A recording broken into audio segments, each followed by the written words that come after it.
গেলাম, তুমিও গেলা, বেলা শেষে তো আবার বসেই থাকবা, কিন্তু এই কাজটা শেষ করে দিলে অ্যাটলিস্ট ওই পার্টিটা উদ্ধার হয়ে যায়, ছবিটা রিলিজ হয়, আবার কমিটমেন্টের জায়গাটাও ঠিক থাকে। তো আবারও কিন্তু সেই কমিটমেন্টটাই এসে গেল। ওই গানটাতে কোনো অ্যাক্টিংয়ে মনে হয়েছিল যে আমার বাবা 7 দিন ধরে পৃথিবীতে নেই, কারণ আমি কমিটেড আমার দর্শকের কাছে, আমার প্রযোজকের কাছে, আমার কাজের জায়গায়।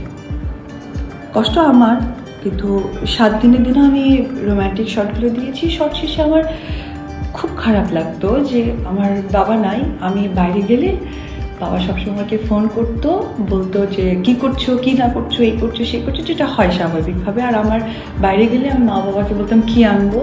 আমার বাবা অনেক ঘড়ি পছন্দ করতেন, ওগুলো আমি নিতাম। তো এবার ব্যাংককে গিয়ে আর তখন আমার নেওয়া হয়নি। তো আমি 4 দিনের মধ্যেই গেছি, কারণ কমিটমেন্ট। আমি মনে করি প্রত্যেকটা কাজের মধ্যে কমিটমেন্টটা সত্যি অনেক বেশি জরুরি।